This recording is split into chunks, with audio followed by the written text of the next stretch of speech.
Sacramento! Hello and welcome to the 916 Republic Podcast. I'm your host, Zach.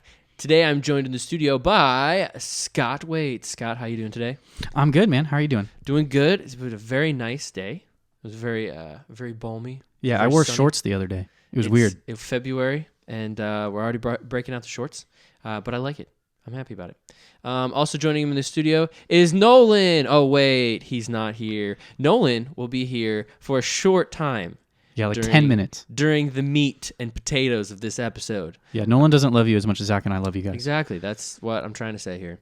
But until then, let's go ahead and go into the news here. First and foremost, a man that we know, a man we love, a man with an interesting hairstyle. Mitchell Tainter has signed with San Antonio FC. Dude, I'm telling you, San Antonio has made some really good moves this offseason. Actually, kind of on a side note, there have been a lot of Western Conference teams that have gotten a lot better. Yes, facts. And it's really annoying. I'm sitting here on my feed watching the San Diego Loyals sign great player after great player. Just great, shrewd signings of excellent players. And the same can be said about Phoenix, the Monarchs. Now, San Antonio has signed Tainter. They had already signed one of our favorites, Hayden Partain. Yeah, there's just the level of talent, I think, is definitely raising across the board for the Western Conference. Yeah, San Diego signed a player that you wanted to come see in Sacramento, midfielder Colin Martin. Yes, I would have loved to have seen him here.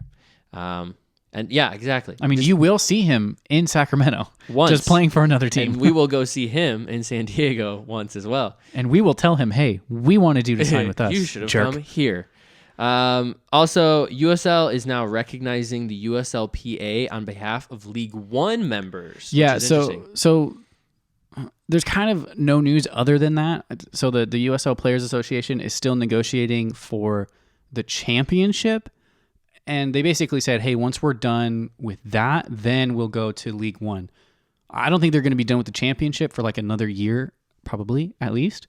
So League One players have a little bit more time to wait for kind of a standardized contract and some league minimums and stuff like that. Also, speaking of standardized minimums and league contracts, Major League Soccer announced that they have reached an agreement with collective bargaining agreement with the Major League Soccer Players Association for a collective bargaining agreement through 2024. We don't have time to get into all the details, but basically the highlights are more money is going to be spent on player salaries and transfers.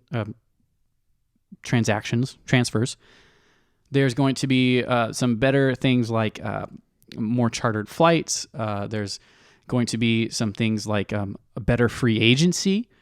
So the previous requirement was you had to be in the league 8 years and be, I'm like 28 years old or something. So you had to be kind of old to be a free agent. Now it's 5 years in the league and you're 25 years old. So a lot more players are eligible for free agency, stuff like that.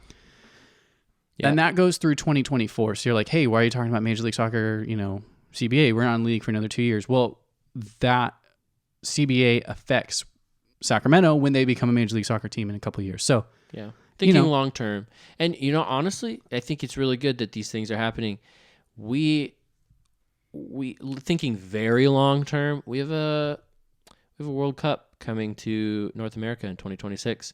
I believe that our team is going to be very competitive come 2026. You're talking about the U.S. men's national team. U.S. men's national team.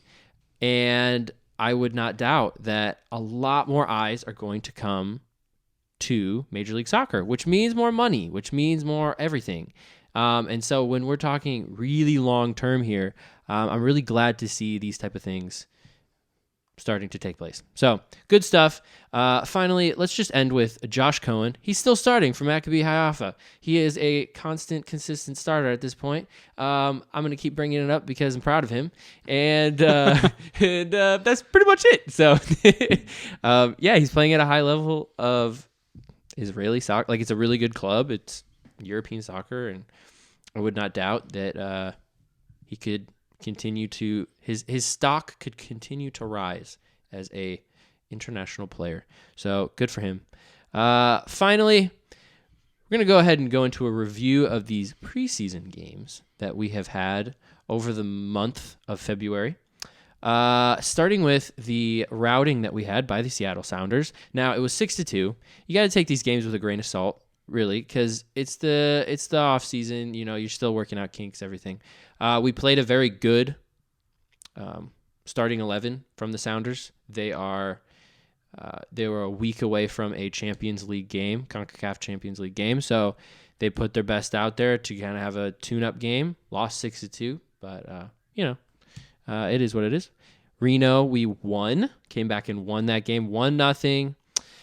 San Jose also won that game, 3-1, which I think is, again, you take these things with a grain of salt, but encouraging. 3-1 against San Jose is encouraging. Yeah, and the San Jose game, I think, is interesting because it looked to be our strongest starting 11 at the moment. That's before, maybe some players come back from injuries. When you go from not training to all of a sudden, like training twice a day, stuff like that, Double days, your body sometimes doesn't recover as quickly. It's not used to the stresses and stuff. So there's some injuries. So we have, that was our best starting 11 right now, but that's not maybe our strongest starting 11, a few games into the season. So good victory. I don't think that was San Jose starting 11. No, probably not. Probably not. We scored 3 goals in 29 minutes. Yeah, that doesn't make me think that it's their starting 11. Yeah, the first 29 minutes. Small grain of salt again there. Yes, encouraging, grain of salt. Finally, Oakland. Oakland is a team we'll play in a couple months in the Oakland Roots. Yes, in the Open Cup. Beat them 2-1 with a couple starters, couple trialists. I honestly don't think there were really any starters at this point. The San Jose game was on Friday, and then the Oakland game was on Saturday. Yeah. San Jose was 90 minutes. Oakland game was 120 minutes. Gotcha. So I really don't think there were any starters. The big names that people would know would be Carlton Belmar, Deco Keenan at center back, Juan Barahona was at left back, and so there's one. Maybe why wasn't he playing on Friday against San Jose? I don't know. Maybe Ash. That is a good point. Which I think we can just shorten Ashkanoff to Ash, and people will know. Ash. Maybe Ash is just a better left back right now. Who knows? That would be big. That would be pretty big. Was huge for us last year. Yeah, and I think he would play. This is just hypothetical. Like, we don't know really yet, but I think he would play well in a Mark Briggs system from what I've seen and heard so far. But yeah, it's an interesting point. And the only other name I think of consequence was Mario Penagos was playing that number 10-ish kind of role in the central midfield for Sacramento against Oakland. Looked really good. I'm 99% confident he had the assist on the first goal, which we're going to talk about in a second with Nolan.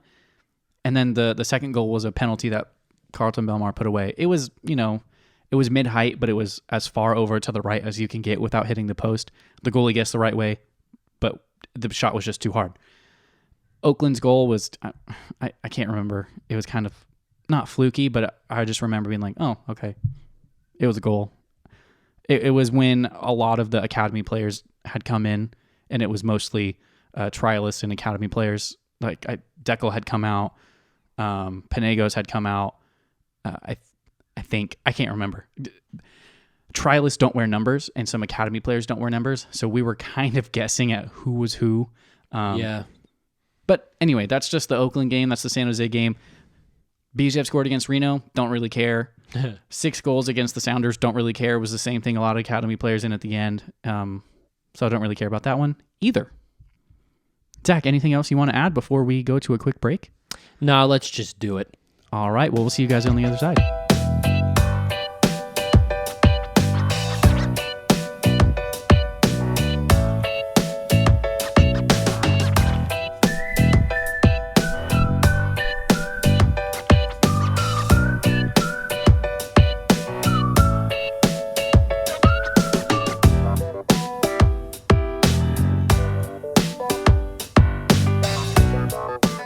right, now we're going to transition it into a time of some questions that we got both on our Reddit and our Twitter, and also some answers that we got from our coach, Mark Briggs. So I'm just going to go into all these questions. I'm going to read them all down the line, and then we will play the audio, and we'll discuss it for you guys. So starting with Oblick on Reddit, he had 2 questions for us. Any more signings to be expected this offseason?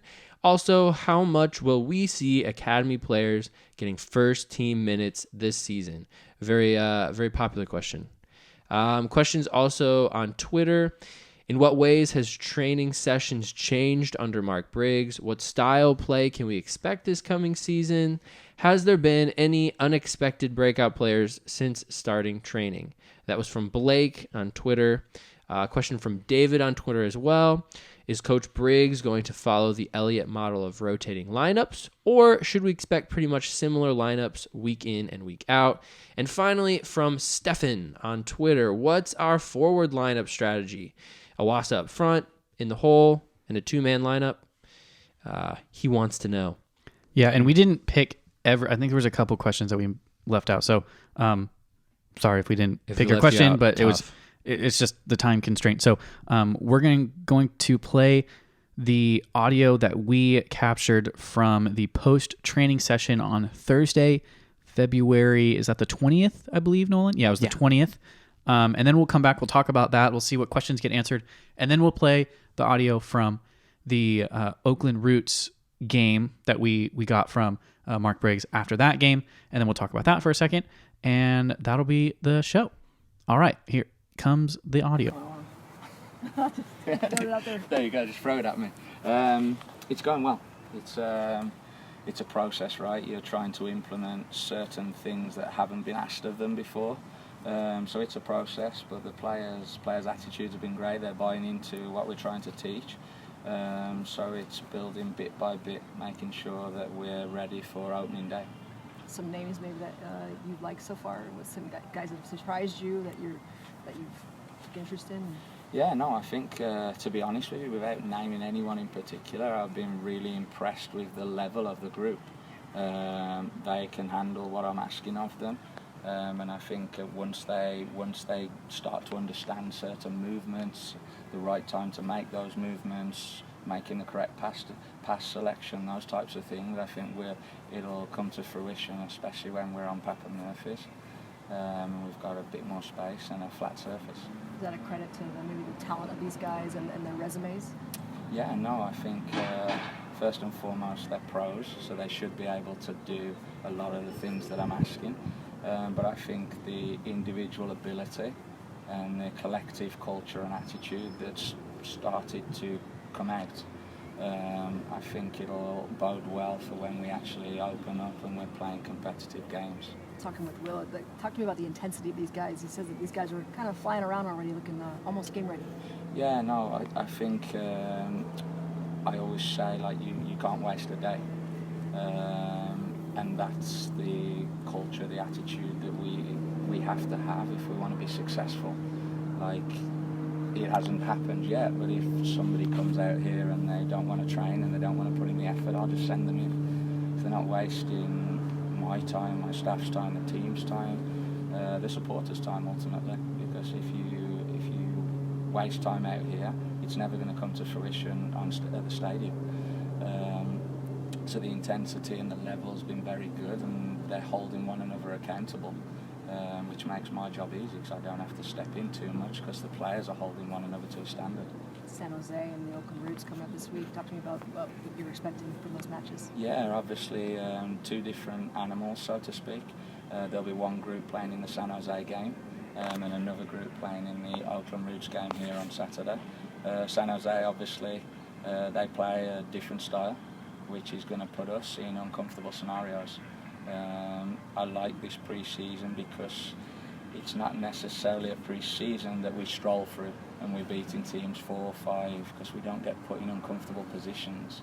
Then you get to real games and you put under pressure and the players aren't ready for it. So playing against Seattle, San Jose, Reno, we are getting put in these uncomfortable scenarios. And I expect another one against San Jose, especially with Almeida's style and the man-to-man pressing. You know, it's going to be difficult for us. Talk a little bit about some of the academy features that we've had in the last few preseason matches. Again, putting guys up against the CONCACAF Champions League prep Seattle, putting guys up against Western Conference champs Reno. Same thing coming up this week with San Jose. Pretty great to have a strong academy leading that path, right? Yeah, definitely. I think the academy and the talent we have coming through is really beneficial for the club and where it's going in its future. And I think to be able to give them a taste of the next level, and some of them are thriving in that. Some of them are thriving within the professional atmospheres. They're thriving. So for me, if you're old enough, you're good enough. If you're 15 years old and you can play professional football, you can play, right? A lot of people think, oh, well, you have to be 22, 23, 24. I don't agree with that. I think if you're old enough, you're good enough, and if the academy players carry on with what they've been doing so far, they'll see opportunities to play for the first team, and I think that's important from a holistic view as a football club. You know, we have to give opportunity when it's warranted, you know, and they've earned the right and they're getting opportunity. Coach, there's been some questions from fans on social media about a lack of depth at the striker position. What are your thoughts on those concerns? Can they be assuaged in some way, or is that something you're concerned with as well? I think I can understand how the supporters would look at it and only seeing Cameron Owassa as an out-and-out number 9. But Carlton Belmar can play number 9. Vilian Vijev played number 9 for Liverpool. Derek Formella's played number 9 in Poland. So the players that we have, you can rotate them into different systems, into different positions. So I understand what people are saying looking in from the outside, but the roster's been thought about in depth, and I think we have good balance in each position.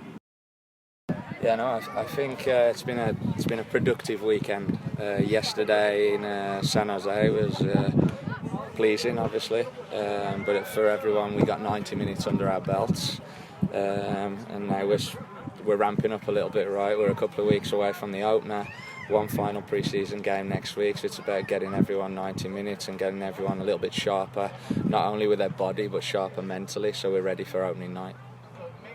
We spoke after Rodrigo Lopez's press conference. We spoke about how excited you were and this club were just to get things started. Now that training camp has long been underway, preseason just over the horizon, how has the work rate been for this club overall? Have they hit the ground running like you expected? Yeah, no, they all came in great shape. They all came in fit, which is a good start. And then it's about implementing, you know, I guess my philosophy and my style and the things that I want and ask for each individual. And that, you know, it's going to take time. It's a process, but we're building step by step, and slowly you can see those pieces coming together. How receptive have they been to your philosophy and to that process so far? And then how receptive have you been to them? Yeah, I think so far so good. I'm extremely happy with the attitude, the application that's shown on a day-to-day basis, and the intensity.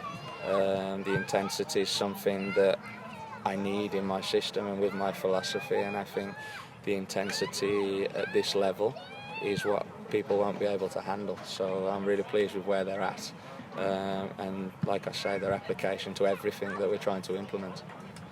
I'm impressed by the quality of clubs that this team has taken on here during preseason. San Jose, Seattle, Oakland today that you'll meet in U.S. Open Cup action. Then you have the champions coming in on Saturday. Does that speak to just the high expectations of this club? You want to compete with the best right away? I think pre-season's like you have to be put in uncomfortable positions. So to me, pre-season's a waste of time playing against teams that you're going to destroy. You get nothing out of it. So we've played Seattle, the MLS champions, and we got a lot out of that. Then we played San Jose, and we've got a lot out of that, and another good game against Oakland today. So it's 3 competitive games, and then obviously we'll go against the Monarchs next weekend. So we'll get to see basically real action. We'll get to see what our players will look like when we're under pressure against teams in league action. So I'm happy with the pre-season, happy with the quality of opponent that we managed to get.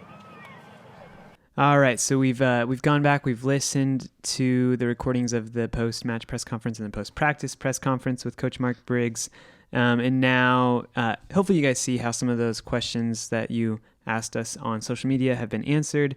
But we're just going to go through them and provide a little more detail to each of them. So the first question from Ublik on Reddit was any more signings that we can be expecting.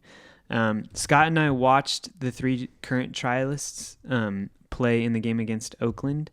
We had Adam Mickelson playing on the right wing, Kieran Jones, or Ciaran Jones. I think it's Kieran. Jones was playing at center back next to Declan Keenan on the left side of the. He was on the left side of the left. Yeah, left center back, and then Gerald Ben was the final trialist starting at striker with Carlton Belmar, I believe, playing on his left, and then they had Panagos at right. At the right. No, Mickelson at the right. Yeah. I'm sorry. And Mickelson was playing on the right wing. Mickelson scored the first goal, and right before he scored the first goal, we saw him hit the post. There were flashes that looked good. Obviously, the goal looked good. I just don't know if Sacramento needs another winger, especially having signed Ashkanov Apollon, who's I know been listed as a fullback, wingback, but can also play the wing. Sacramento seem to have really strong wingers with Derek Formella, Sam Werner, Filian Bijev. I don't know. Scott, what do you think about Mickelson possibly being signed? I kind of see what you're saying. Like, we have there's Bijev can play on the wing, Belmar, even Awasi can play on the wing, yeah. Werner. There's Ashkanov. That's 5 or 6 guys probably that can naturally play out on the wing. Maybe not Bijev naturally, or maybe not Awasa naturally, but they can do it. So I kind of don't understand why he's there unless he's kind of the guy that you're like, hey, look, if there's a major injury crisis, we're going to call you and we're going to bring you in. That's really the only reason I can understand why he's there. Same thing with, what did we say his name was? Kieran Jones. Kieran. I think it's Kieran. Yeah. Kieran. The center back, Kieran Jones. Kind of the same thing. If you want to bring through Hayden Sargis, then you're not going to sign another center back to play in front of him. So he's another one like, hey, if there's an injury crisis at this position, we're going to call you. Yeah, I think he was good. Sorry, Zach. He was good. Yeah. He was definitely very communicative, which Okay. I'm wondering if maybe he was told to do that. Like Deckel was told, hey, let him kind of lead, and so we can see that. Okay, because yeah, I feel yeah. like Deckel, the reason you have a 35-year-old is to be the leader. He can do that. Yeah. Yeah. So I think he was good. I didn't really see him put a toe wrong. His passing was solid. He was definitely very communicative with the fullback on the left, which it changed. So I thought that was really good. Yeah, the forward The Gerald Ben didn't do anything. Yeah. He held the ball up okay, but he's like 6'3" or something. He's tall. He would try to dribble through like 3 or 4 guys. His decision making just wasn't there. It's tough also when you're a trialist, especially this late into the training camp. You got to flash, especially as a striker too. You know. He also tried at times to do too much, and I think that actually went against him. So the likelihood of any more signings, I think, is low. But it's good to know that we've seen these guys. We don't hate them, and if there is a crisis, there is an injury crisis, that the team has these numbers. They've been with them in training. Hopefully they're fit. They're doing their due diligence. They're trying players. I think it's to be expected at this point in the season. So let's just move on to Oblik's next question, because it kind of aligns with this. How many minutes will we see for academy players? So Sargis played 90 against San Jose. I think he might not be a starter, but it seems to be he's going to be in the rotation. He'll get minutes, yeah. This is what I'll say. If there are as many injuries going into the season, not going into the season, but throughout the season, as it appears that there were at training. There was probably, Nolan, 8 guys on the sideline that looked like they weren't really participating in training. And they're maybe not injuries. They're probably just knocks that you're, trying to nurse so that you don't get an injury at the beginning of the season. But if there are injuries, I think that there could be some serious minutes for academy players, but I think the wording of this question is important. How much minute? The question literally is how much minutes will we see academy players getting? Sorry, how much will we see academy players getting first team minutes this season? It's hard to answer that with a number. I think we'll just say a good amount. I don't know. We've kind of talked about that. And in the past, it's been hardly any. Yeah. So I definitely think there'll be more than the past, at the very least. And now from Blake on Twitter asked, in what ways has training sessions changed under Briggs? Quite honestly, we don't know. We didn't really see much of Elliott. And we still haven't really seen a whole lot of Briggs. It's still a training camp, still early. What style of play can we expect this coming season? Has there been any unexpected breakout players since starting training camp? Alicia Rodriguez, in her one-on-one interview with Briggs on ICS, was told that Derek Formella came into camp extremely fit and has impressed in training camp, which is really exciting, I think. He got the start against San Jose, in which arguably it was the strongest Sacramento 11 started so far. So Formella is definitely one. If I could speak to style of play, Briggs has said likes a 4-3-3. Expect to see a 4-3-3. Expect to see a Wassa up top. And with how Formella has played, they expect there to be competitions on the wing with Warner and with Carlton Belmar. Yeah. So we kind of paired these together because I think they kind of make sense together with him talking about Formella. So we were expecting Belmar to be that right winger, and in our heads it was kind of like, oh, hey, you're signing this guy, you're probably paying him a lot of money. It just felt like he was going to be the one that was going to play on the right, and it was flashy, it was like sure. It was like a penned-in signing, but now with apparently Formella showing up really well in training camp, yes. I think it maybe signals a maybe a small tweak in the playing style. Formella is a bit more of a center forward than a winger. Yeah, he can play on the wing, but what Nolan and I noticed during the Oakland Roots game is that those wingers were very inverted. They weren't on the sideline like I think people are expecting them to be. Like if you looked at Warner or whoever was playing on the right, a lot of times it was Aliman. They started very wide. Yes, I think these wingers are going to start very narrow, and they're going to allow the fullbacks to get up pretty far, and it's pretty much going to start that way. So I think with Formella playing that right wing spot, we expect. I think that means that he's going to play very central, and I think maybe at times drop under Iwasa. Now, not directly under him. He'll still be on the right side, but he'll drop a little bit more and kind of be a bit more of a playmaker. But then also he'll play, back to goal, just like essentially another forward. So it's funny because there's going to be another question here that talks about, where's how are the forward lineups going to be? Where's, Iwasa going to be? Stuff like that. And I originally on Twitter, I said, it's not going to be two man up front, but at times it almost might look like there are two strikers up front in transition. Because Werner will be out on the left, and I think he will. He's going to tend to want to be on the sideline. That's just kind of where he naturally wants to go. Yeah. So I think at times it's going to look like there are two forwards within this weird kind of left winger on the sideline, and then the right back or right midfielder or whoever kind of getting forward on the right side. So that's kind of why those two questions go together. And I think that's interesting, and it's not always going to happen. Just something to look out for. All right, let's move on to the next question from David on Twitter. Is Coach Briggs going to follow the Elliott model of rotating lineups, or should we expect pretty similar lineups week in and week out? I think he will, yes, rotate the squad, but for good reason. It's not going to be what we saw from Elliott, where it was kind of for no reason. It just kind of felt like, okay, and here's this guy in now. Exactly.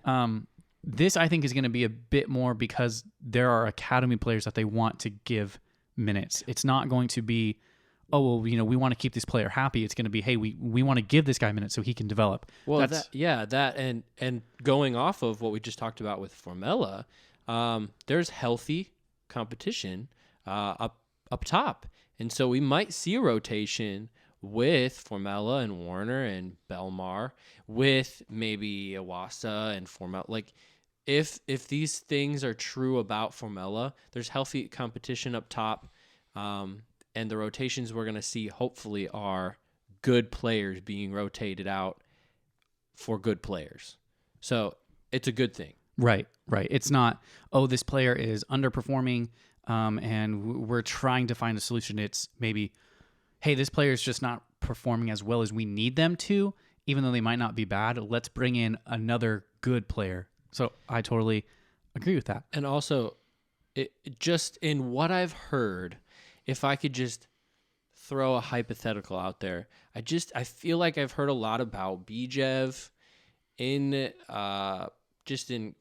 conferences, in the way Mark Briggs has talked. Like, his name has come up multiple times.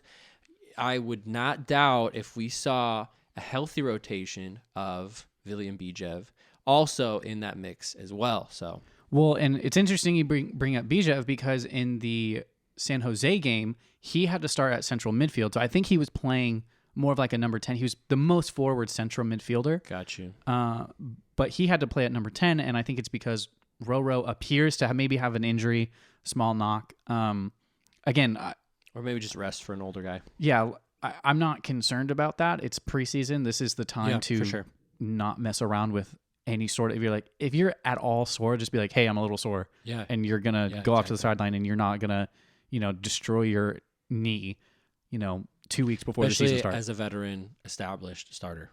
Yeah. So I think Bijev is, maybe his versatility is going to be utilized under Briggs. He can play, maybe a central midfield position. He can maybe go play on the wing. He can play striker, as Briggs mentioned. So hopefully he'll actually be utilized. Okay, so with that, let's move on to the last question from Stefan on Twitter. What's our forward lineup / strategy? Iwasa up top, in the hole, or in a two-man line? So again, we kind of answered this on Twitter. It's not going to look like a two-man line. Maybe it'll kind of appear that way at times, but the forward lineup right now is, I think, Werner on the left, Iwasa up top, and Formella on the right. We kind of talked about the strategy already, but from what we saw with Oakland, I actually think it's difficult to say, because we're playing Oakland in like 2 months. So we're not going to show them some like super complicated strategy and really like deep, complicated you're showing movements. them vanilla. Yeah, exactly. Yeah, it's very vanilla. So strategy, I think, is going to be a little bit difficult to predict, other than Briggs wants to be a bit more ball dominant. He wants to press at times. Those are just very general things. That's all we can really say. Wow. In terms for Iwasa up front or in the hole, at times I think Briggs is going to play a little bit more of it'll appear like a false nine, where maybe Iwasa drops a little bit deeper. He's not necessarily a false nine. I think he's just cutting off the passing option of the holding midfielder. At times that will happen, because in a 4-3-3, at times that's what you need. Other than that, he's going to play center forward. Again, assuming he's the starting striker. We don't know. It could change in 2 weeks when the season kicks off.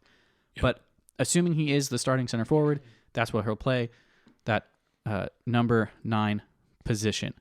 All right, well, anything else you have to add, Zach? By the way, Nolan had to dip out early. That's why he hasn't been talking for the past 5 minutes. His little lawyer booty's got some work to do at UC Davis. Yep. Well, anything else you have to add before we get off the show? Nope. Looking forward to this upcoming season. It's knocking on the door. Yep. All right. Well, we will see you guys at Papa Murphy's Park on Saturday. As always, glory, glory. Sacramento.